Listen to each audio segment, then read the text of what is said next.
Alléluia. Nous rendons grâce à notre Père. Baissons la tête. Louons-le pour ce jour qui nous a permis que nous soyons encore ensemble. Rendons-le grâce, Éternel des armées. Nous te rendons grâce. Nous t'élevons. Nous te disons merci parce que nous sommes vivantes. Nous te disons merci parce que tu as permis que nous voyions ce jour. Nous te disons merci, Seigneur, pour ta miséricorde, pour ta grâce, Seigneur, pour la santé, Seigneur, pour la vie. Rien ne vaut la vie. Merci pour la vie, Seigneur. Merci pour la vie. Tu es venu pour nous donner la vie, pas une petite vie, une vie abondante, une vie abondante, une vie abondante. Merci, Seigneur.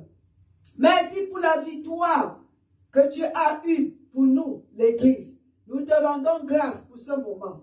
Et nous sommes, Seigneur, conscients, oh Papa, et nous sommes, Seigneur, reconnaissants aussi et contents de ce que tu as fait pour nous, de cette victoire, de cette conquête sur la croix, de cette conquête, de cette, ma God, de tout ce que tu as fait, du fait que tu allais à l'enfer, tu as vidé, mon Dieu, de désarmés. Tu as désarmé les forces qui étaient contre nous. Tu les as vaincus, Seigneur. Tu les as désarmés, détrônés. Nous te disons merci pour cela. Et aujourd'hui, Seigneur, nous sommes, ma God, dans une position de supériorité contre notre adversaire. Et nous allons, Seigneur, maintenir, mon Dieu, cette supériorité au nom du Seigneur Jésus-Christ. Merci pour tous tes enfants, Seigneur, qui sont en ligne. Chacun d'eux, je te rends grâce pour eux. Papa, éclaire les yeux, ouvre les cœurs, Seigneur, pour que ce que tu as pour eux aujourd'hui puisse les transformer, oh Seigneur, transformer esprit, âme et corps au nom puissant du Seigneur Jésus-Christ. Seigneur, qu'au moment de la prédication, au moment de la délivrance de ce message, Seigneur, oh, que ceux qui souffrent dans le corps, Éternel des armées, reçoivent la guérison. Ma God, au nom du Seigneur Jésus-Christ. Ceux-là, Seigneur, qui sont dans la confusion, oh Seigneur Éternel des armées, que la lumière brille, Seigneur, qu'ils voient clair au nom puissant du Seigneur Jésus-Christ. Ceux qui sont les captifs, Seigneur, oh Seigneur, qu'ils soient libérés de cette prison, oh, au nom du Seigneur Jésus-Christ. Merci, Papa. Merci. C'est au nom de ton Fils Jésus-Christ que nous te prions. Amen, amen, amen.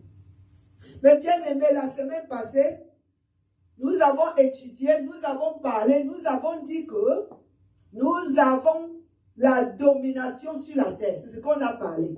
On a la domination. La domination sur la terre nous a été donnée au commencement. Quand Dieu a créé l'homme, Adam, le premier homme, il nous a donné cette domination sur la terre et sur toute la force satanique et sur tout ce qui est sur la terre. Que ce soit les animaux, que ce soit les oiseaux, que ce soit n'importe quoi. Si tu es né de nouveau, si tu es un enfant de Dieu, si Jésus-Christ est ton Seigneur et Sauveur, tu as l'autorité. Toutes ces choses sont dans ton domaine d'influence. Ça veut dire que quoi? Tu leur donnes le commandement. C'est nous qui roulons en Jésus-Christ. Parce qu'aujourd'hui, mes bien-aimés, c'est Jésus-Christ, après sa victoire, il y a de cela plus de 2000 ans. C'est lui qui est au trône. Et si Jésus est au trône, il est notre grand frère. Il est notre grand frère. Il est notre grand frère. Et notre vie n'est qu'en lui. S'il est au trône, comme la parole nous dit clairement, nous sommes au trône en lui. Nous sommes au trône en lui. Il est assis à la droite du Père. Une position, mes bien-aimés, de pouvoir. Une position de supériorité. Une position d'autorité. Le pouvoir, la main droite d'un chef. Celui qui s'assoit à la main droite, ça a une autorité. Juste après le chef, c'est lui, la personne qui est à sa droite. Donc nous occupons cette position en Jésus-Christ. Ça siège, c'est notre siège. Nous occupons le poste, un poste, ce poste en Jésus-Christ, mes bien-aimés. Et c'est un poste, une position de supériorité au-dessus de toute principalité, de tout pouvoir, de toute domination, de toute chose, de tout ce que l'ennemi peut faire. Nous sommes au-dessus. Et en dessous de nous, il n'y a personne, mes bien-aimés. Écoutez ceci, ça sonne déjà très bien. Je suis dans l'introduction. Si, parce que Dieu, il est le plus haut. On dit le plus haut, the most high. Le plus haut, le créateur du ciel et de la terre. Quand on dit le plus haut, ça veut dire qu'il n'y a plus personne en dessus de lui. Il est le plus haut. Mais bien aimé, on n'est pas assis en bas de Dieu. Ephésiens 2:6, on n'est pas assis en bas. On est assis à sa droite, dans une seule colonne, à sa droite. Voici le ciel, sa chaise et notre chaise, au même niveau, mes bien-aimés. Au même niveau, au même niveau. Il nous a amenés à son niveau. Il n'est pas descendu sur. Jésus est venu pour nous amener au niveau de Dieu. À son niveau, mes bien-aimés. Il est venu pour nous prendre, nous qui étions en bas, à cause du premier homme, à cause d'Adam. Il est venu pour nous amener en haut, à cette position de supériorité. Éternel des armées, nous te rendons grâce pour cela. Merci, roi des rois. Merci, Seigneur. Nous allons occuper cette position. C'est là où nous appartenons. Et c'est là où nous allons diriger. Quand la parole nous dit, l'ennemi est sous nos pieds. Parce que quand nous sommes la position assis à la main droite de Dieu en Jésus-Christ, toute chose est sous nos pieds. Ça veut dire que nous ne montons pas pour conquérir les forces sataniques. On descend sur leur tête. On descend sur leur tête, mes bien-aimés. On descend sur leur tête. Nous sommes là pour les piétiner. Il y avait une autre prédicatrice la dernière fois qui disait marchons sur ces forces sataniques. Marchons sur les heures de ténèbres. Marchons sur les maladies. Marchons sur toutes choses qui viennent contre nous et qui n'est pas de Dieu. Au nom du Seigneur Jésus-Christ. Parce que, on a vu aussi, parce que la parole nous dit que tout ce qui n'est pas au ciel, et nous voyons ça, parce qu'au ciel, au paradis, c'est là où nous vivons.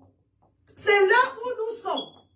Et nous sommes ici pour apporter ce que nous sommes là-bas, la vie du paradis sur la terre.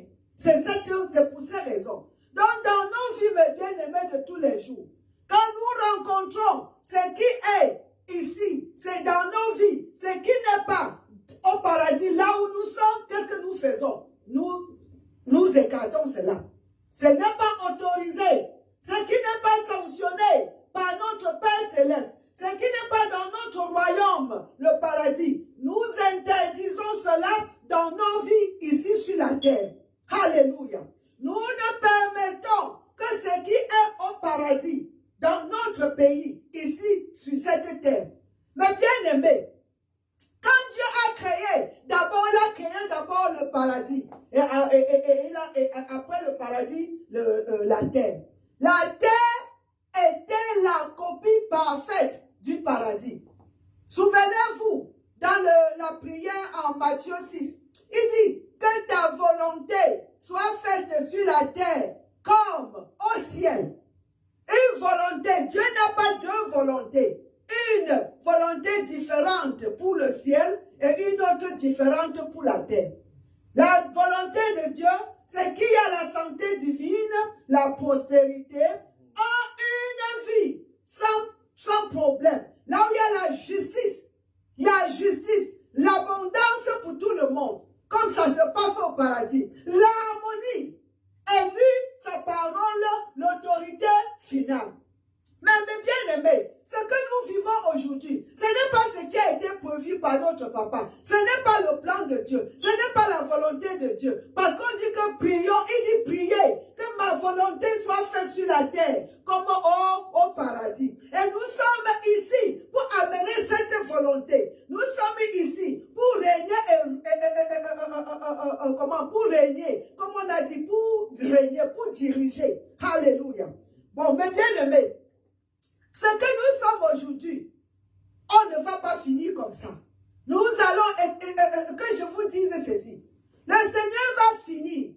À la fin de toutes choses, Dieu aura une terre qui est la copie du paradis. Que le diable veuille ou pas, que les êtres humains veulent ou pas. Parce que d'abord, pour commencer, leur volonté ne compte pas. Ce que Dieu a dit, c'est ce qui va arriver. Ce qu'il a, my God, ce qu'il a mis dans son cœur, avant même, son plan, c'est ce que je vais dire, son plan, mes bien-aimés, son plan sera accompli au nom du Seigneur Jésus-Christ. Dieu va accomplir son plan. La terre finira, cette terre, comme Dieu a prévu dès le commencement. Alléluia. C'est pour cette raison que Jésus revient. D'abord quand il va enlever l'église, après l'enlèvement de l'église, 7 ans après l'enlèvement de l'église, notre roi, il revient avec nous. Il revient avec nous. Pour faire quoi? Pour rouler, pour régner, ma God. Je dis bien pour régner, pour gouverner la terre, lorsque la terre devient la copie du paradis. Et c'est pour cette raison, après avoir enlevé le péché, après avoir nettoyé la terre, la rénovation du... Quand on parle de rénovation du paradis, il ne s'agit pas du paradis là où Dieu vit, parce qu'il n'y a aucun problème là-bas. Le sang de Jésus avait déjà nettoyé toutes les contaminations sataniques là-bas au 3e paradis. Le paradis qui est contaminé, c'est le paradis le 2e, là où le diable vit, et puis cet environnement, là où nous sommes. Voilà les parties qui seront rénovées par le feu. Alléluia. Et il y aura alors, plus que la terre sera rénovée, et le paradis 2e rénové, tout rénové, toutes les deux parties seront renouvelées, ou bien renouvelées. Alléluia. Renouvelées ou bien rénovées. Rénové. Toutes ces parties seront vraiment avec le feu après les 1000 ans de règne de notre Seigneur Jésus-Christ avec nous. C'est avec nous. Il revient avec nous pour régner. Nous allons régner. Quand la parole dit que nous sommes les sacrificateurs et les princes et les rois, là, vous croyez que c'est de quoi qu'il parle? Il parle effectivement de ce moment-là où nous allons régner. Alléluia. Gouverner avec le Seigneur Jésus-Christ. Et quand cela sera fait à la fin de 1000 ans, après la rénovation, la terre sera la copie du paradis. C'est pour cette raison que Dieu lui-même va descendre. Mon Dieu. Le Jérusalem du haut descendra. Le Seigneur, Dieu lui-même descendra. Là, la capitale du paradis, ça va, on dit la capitale, ça descendra. Et le Seigneur va vivre, et Dieu le Père vivra avec nous sur la terre pour l'éternité. Merci Seigneur. Oh, la parole est sucrée. Alors, mes bien-aimés, c'est ça. Et on va voir là aujourd'hui notre identité encore. Nous allons parler de cela. On avait commencé que Dieu nous a préparés en Jésus-Christ, en Christ. Parce que Christ est le oint de Dieu. Alléluia. Le Messie. On était préparés en lui avant même la fondation du monde. Donc, quand Dieu créait Adam, et il nous a encore créé en Adam, et quand il créait le premier homme, on était déjà en Jésus-Christ parfait, avant même la fondation du monde. Et je vais vous montrer ça selon l'écriture biblique. Je cherchais d'abord quoi ici. Je vais vous montrer. Là, on dit que nous serons, merci éternel des amis. Voilà. Nous serons les sacrificateurs pour Dieu. Voyez, ça c'est en Apocalypse, le chapitre 1, le verset 6. Et qu'il a fait de nous un royaume des sacrificateurs pour Dieu son Père. À lui soit la gloire et la puissance au siècle des siècles. Nous serons les sacrificateurs. Avant qu'on ne règne, ce moment avec Jésus. Parce que il vient d'abord pour l'enlèvement, mais il ne descend pas sur la terre. Il restera sur, on dit quoi, de l'air, à l'air. On va le rencontrer dans les cieux. Dans les cieux, pas, non, l'air, in the air, right? On va le rencontrer là-bas dans le ciel et on ira, il nous amènera pour nous présenter à son papa. Et on sera là-bas pour 7 ans et on reviendra pour régner. Mais avant cela, parce que quelqu'un me dit, maman, et qu'est-ce que nous sommes ici pour faire maintenant? On est là pour rouler, pour régner maintenant. On règne, il règne en nous maintenant. On est ici effectivement, comme je vous ai dit la semaine passée, notre domination nous a été redonnée, comme on dit, pour que nous exercions cette domination sur la terre. Et c'est pour ça que le livre de Romains 5, le verset dit que nous qui avons reçu l'abondance de grâce et le don de la justice doivent, allons là-bas mes bien-aimés, nous roule présentement. Allons là-bas mes bien-aimés. Oh, l'écriture est sucrée. Romains le chapitre 5. Merci. Romains chapitre 1, 2. Chapitre 5, le verset 17 nous dit ceci. Si par l'offense d'un seul, la mort a été régnée, la mort a régné par lui seul, à plus forte raison, ceux qui reçoivent l'abondance de la grâce, parlant de nous, et du don de la justice. Mon Dieu, nous sommes les justes de Dieu. C'est un don, mes bien-aimés. On a bien établi cela. Ce n'est pas par le travail, ce n'est pas par le mérite, c'est un don, ma God, un don libre, ma God. Nous allons régner, ma God. Ceux qui ont reçu l'abondance de la grâce et du don de la justice régneront-ils dans la vie par Jésus-Christ, lui seul. Aujourd'hui, mes bien-aimés, nous sommes les justes de Dieu. La parole nous dit ça. 2 Corinthiens 5, le verset 21. Jésus est devenu péché pour nous, pour que nous soyons la justice de Dieu en lui. Mon Dieu, merci Seigneur. Nous qui avons reçu la grâce, sauvés par la grâce. Nous sommes sauvés par la grâce. My God. Sauvés par la grâce. Comment on dit cela en français? Nous qui avons reçu cette abondance éternelle des amis, merci. Après Galates, Éphésiens. Nous, car c'est par la grâce que nous sommes sauvés et par le moyen de la foi. Nous qui sommes sauvés par la grâce et par le moyen de la foi.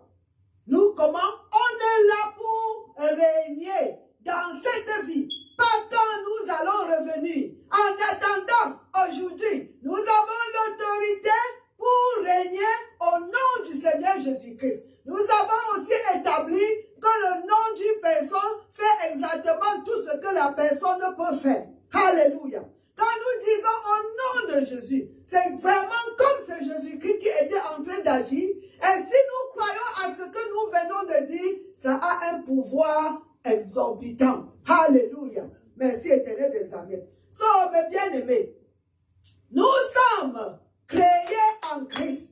Quand maman, pas quand nous sommes devenus nés de nouveau. Et on va établir ça. Allons dans le livre de Apocalypse. Apocalypse, le chapitre 13, le verset 8. Le dernier livre de la Bible. Merci Seigneur. Apocalypse 13, le verset 8. Écoutez mes bien-aimés. Merci. Et tous les habitants de la terre l'adoreront. Oh! Donc même ceux qui n'adorent pas, c'est mieux que tu commences maintenant. Mais les païens qui disent que Jésus, là un jour viendra. Tous les habitants de la terre. Ne ça pas que tout genou fléchira. Tout fléchira. Que tu vales ou pas, tu vas fléchir devant l'Éternel. Amen. Et toute langue confessera que Jésus est Seigneur. Et nous avons dit, quand on dit que quelqu'un est Seigneur, ça veut dire que la personne vit, la personne règne et la personne roule. Alléluia. Il est Seigneur, Jésus-Christ est Seigneur. C'est celui qui est au trône. Il roule, il règne et il fait quoi? Et il gouverne. Glory to God. Et nous en lui. Glory be to God forevermore. Et tous les habitants de la terre l'adoreront. Ceux dont le nom n'a pas été écrit, dès la fondation du monde. Écoutez, le nom écrit quand? Ce n'est pas quand nous sommes devenus born again. Dès la fondation du monde, dans le livre de vie de l'agneau qui a été immolé. Notre version en anglais dit l'agneau de Dieu qui a été immolé dès la fondation, avant la fondation du monde. Donc, quand la Bible dit que Jésus est mort, il sera plus de 2000 ans. En réalité, mes bien-aimés, si Jésus a été immolé, c'est ce qu'on vient de voir ici, dès la fondation du monde, dans le monde spirituel. Mais dans le temps, ça fait seulement plus de 2000 ans. Et nous étions en lui, dès la fondation du monde.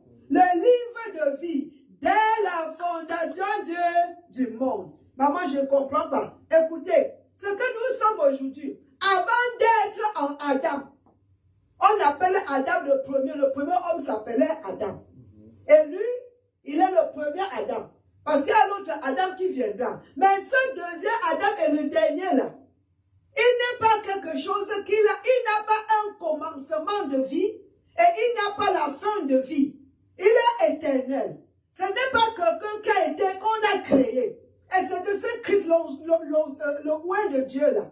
Et nous avons l'écriture qui vérifie cela, qui est Jean 1, verset 1, jusqu'au le verset 14, qui nous précise et nous dit clairement qu'au commencement était la parole. Et la parole était avec Dieu. Et cette parole était Dieu.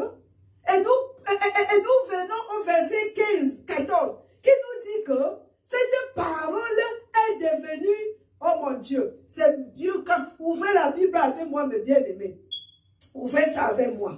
Je pense qu'on va un peu... Jean, on est dans le livre, voilà, l'évangile de Jean. Au commencement, personne ne connaît le commencement. Au commencement était la parole. Et la parole était avec Dieu. Et la parole était Dieu. Oh, verset 2, elle était au commencement avec Dieu. Donc ce n'est pas quelque chose de créé. Et le verset 14 nous dit clairement. Et la parole a été faite chair. Mon Dieu. Dieu a été fait chair. Mon Dieu. Ici, voici. Dieu a été fait, on dit fait. C'était non bien une femme. Mais Dieu a été fait chair. Disons comme ça. Dieu a été fait chair. Parce que Dieu, c'est la parole. On a bien établi cela. La parole, et la parole était faite chair. Et elle a habité parmi nous. Quel est son nom? Jésus. On a nommé la parole Jésus. Donc Jésus est le nom de la parole, Jésus est le nom de Dieu et il a été établi dans le livre de Éphésiens chapitre 3, 15 que nous tous, nous portons ce nom. Alléluia. Nous sommes nommés après notre Père. Alléluia. Nous sommes ses enfants, nés de lui, nés de son esprit, ayant son ADN sur le corps, portons le même nom de la famille. Alléluia. Voilà, on dit ici, merci, verset 14, et la parole a été faite chair, et elle a habité parmi nous, pleine de grâce et de vérité. Et on a nommé la parole Jésus. Jésus est le nom de la parole de Dieu. Alléluia. Ça a été établi que Jésus est le nom donné à la parole de Dieu. Et la parole de Dieu. Et Jésus est Christ, le roi de Dieu. Donc écoutez, quand la parole est devenue C'est là où on doit parler du Fils. C'est en ce moment où on parle de Fils et le Père. Avant que la parole ne devienne chair, il n'y avait pas de Fils. Quand la parole est devenue chair, la parole a pris la position du Fils. Alléluia. Il a pris la position de Fils. La parole est devenue chair pour nous aider. Parce que nous avons la chair. Pour détruire cette chair, ce corps de péché. Pour nous donner un corps glorifié. Comme nous voyons. Et c'est ce qui va arriver à la dernière minute de notre vie. À la glorification. À l'enlèvement de l'église. À la glorification de ce corps. Ce corps qui est mortel. Ce corps qui est sujet à la mort. Amen, papa. Merci Seigneur. On a nommé, donc, bien aimé. Avant la fondation du monde, dit au commencement. Jésus, la parole au commencement. Et on dit l'agneau de Dieu, immolé avant même le commencement du monde. Donc Jésus a payé le prix de nos péchés. Je voulais dire que avant qu'on ne soit au premier homme, on avait déjà été créé le premier homme Adam. Mais l'agneau de Dieu, Christ le Messie, qui est Dieu et qui deviendra chair, Dieu avait déjà nous a préparé en lui. Alléluia. Avant même notre préparation en Adam, le premier Adam, on était déjà en Christ. Donc, quand Adam, et on était en Adam aussi parfait comme en Christ. Dieu a créé le premier homme parfait parce qu'il a été créé à l'image de Dieu, après sa ressemblance. Et nous étions comme ça en lui. Mais quand il a péché, nous étions vraiment, on a perdu cette nature divine, on a pris la nature du péché, qui est la nature du Satan, l'esprit du péché, l'esprit satanique, on a perdu le Saint-Esprit. Mais gloire à Dieu, que nous, qui étions le deuxième, la parole est devenue chair, préparée depuis avant même le commencement du monde, il est venu pour que nous, en lui, puissions vivre. Nous, en Adam, étions morts, nous a tués. Adam nous a tués. Adam nous a créé des problèmes. Et il a créé des problèmes. Alors, le deuxième Adam est venu pour corriger ce problème. Pour que nous, en lui, au niveau de Dieu, créés à l'image de Dieu, après sa ressemblance, pour que nous, en Christ, puissions vivre. Et nous, en Christ, étions avant la fondation du monde. Ce que nous sommes aujourd'hui, mes bien-aimés, nous sommes en train de subir une transformation. On ne regarde pas ce que nous allons, on n'est pas aujourd'hui ce que nous allons finir. On va finir glorifié, on va finir parfait, on va finir comme Jésus-Christ, dans un corps glorifié. Donc nous en Jésus-Christ, nous en lui. C'est ça que la parole nous dit ici. Dans le livre de Jean, 1 Jean, le chapitre 3, le verset 2. Voilà comment on va finir. On dit qu'on va finir comment? 1 Jean, le chapitre 3 et le verset 2. Bien-aimés, nous sommes maintenant enfants de Dieu. Comme voilà. Et ce que nous serons n'a pas encore été manifesté. Mon Dieu, éternel des armées. Mais nous savons que lorsque cela sera manifesté, nous serons semblables vraiment 100%. Esprit, âme et corps, comme Jésus. Comme la parole nous dit dans le livre de Romains 8, verset 29. Nous sommes prédestinés pour être comme Jésus-Christ. La parole dans la chair. Alléluia. Lui, après la glorification. Amen. Lui, comme il est aujourd'hui. Comme il est présentement. C'est comme ça que nous allons finir. Et ce que nous serons n'a pas encore été manifesté. Mais nous savons que lorsque cela sera manifesté, nous serons semblables à lui parce que nous le verrons tel qu'il est. Et le verset 3 dit, quiconque a cette espérance en lui se purifie comme lui-même il est pur. Merci éternel des armées. C'est pour cette raison que la parole nous dit aussi dans le même livre de Jean, 1 Jean 4, le verset 17, que comme il est, nous le sommes aujourd'hui. Alléluia. Parce que la transformation, écoutez mes bien-aimés, voyez le procès de la chenille qui devient un papillon. C'est exactement ce que nous sommes. Une chenille qui subit une transformation jusqu'à finir comme un papillon. Alléluia. Et il y a le verset qui correspond à cela dans la Bible. Le Romains 12, le verset 2, nous parle de cette transformation. Avant qu'il n'arrive là-bas, le verset 1 Jean 4, 17. Tel qu'il est, tel nous sommes aussi dans ce monde. Oh! C'est en cela que l'amour est parfait en nous, afin que nous ayons de l'assurance au jour du jugement. C'est pour ça, nous sommes comme lui. Nous sommes créés à son image. Après la nouvelle recréation, la nouvelle création en Jésus-Christ. Après qu'il ait payé le prix, il a détruit le corps du péché. Il a détruit l'homme, le vieil homme. Il a détruit tout cela. Et nous savons maintenant un nouvel homme en nous. L'homme nouveau en nous. Et on finira dans un corps glorifié. Alléluia. Regardez, mes bien-aimés. Voilà ce que nous allons finir. Quand tu regardes, tu dis que, oh maman, je ne suis pas comme ça aujourd'hui. Mais bien-aimé, c'est que la parole décrit, cette parole, cette Bible décrit exactement ce que nous sommes. Alléluia. Cette parole décrit exactement ce que nous sommes en ligne avec la victoire de Jésus-Christ, ce qu'il a fait et les provisions qui sont disponibles pour nous. Alléluia.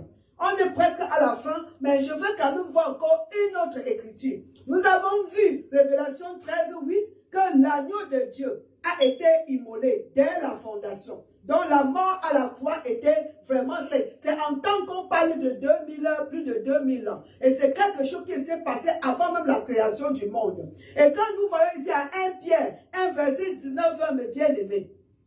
I'm sorry baby, it's just so good. Je crois que je dois continuer encore parce que je n'ai même pas entamé, arrivé là et le temps court. 1 Pierre 1, le verset 19 à 20. Et nous tenons, c'est 2 Pierre. J'ai dit 1 Pierre, mes bien-aimés. Moi-même, je suis allé à 2 Pierre. 1 Pierre, chapitre 1, et le verset 19 à 20. Mais par le sang précieux de Christ, comme d'un agneau, sans défaut et sans tache, prédestiné avant, vous voyez, avant la fondation du monde, est manifesté à la fin des temps à cause de nous. À cause de nous. Alléluia. Donc, il était près de l'agneau de Dieu. Le sang là, c'était depuis mon Dieu des armées.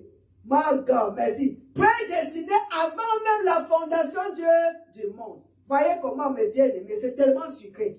Et la semaine passée, on avait parlé aussi de Éphésiens, le chapitre 1, le verset 3, que nous sommes connus, éternels des armées. Je vais clôturer. Mais je vous donne ça pour que vous puissiez vous-même lire. Et la semaine prochaine, je vais continuer avec 2 Timothée et Jean chapitre 17. Voici la dernière écriture, Galates, Éphésiens 1. On l'a bien vu ici. Merci Seigneur Jésus-Christ. Béni soit Dieu le Père de notre Seigneur Jésus-Christ, qui nous a bénis de toutes sortes de bénédictions spirituelles dans les lieux célestes en Christ. Verset 4. En lui, Dieu nous a élus avant la fondation du monde. C'est cette fondation du monde. Nous, Dieu nous connaît avant même la fondation. Avant qu'on ne soit en premier Adam. Nous étions d'abord au dernier Adam avant la, parce que le dernier Adam n'est pas créé. Au dernier Adam qui est Jésus-Christ avant la fondation du monde. J'espère que j'explique comme vous êtes en train de comprendre. Et si vous ne comprenez quelque chose que vous ne comprenez pas, vous êtes libre de m'envoyer les questions. Alléluia.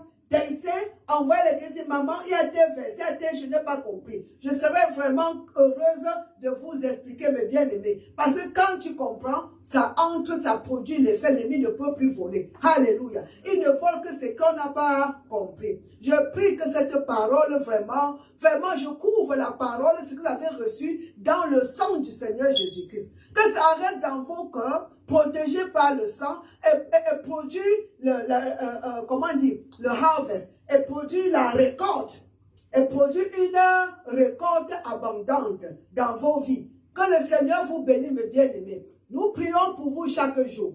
Rappelez-vous que vous êtes ici sur la terre pour régner et pour gouverner au nom du Seigneur Jésus-Christ. Partagez la vidéo et on se revoit dimanche si vous parlez l'anglais ou vendredi prochain. Alléluia. Bye bye.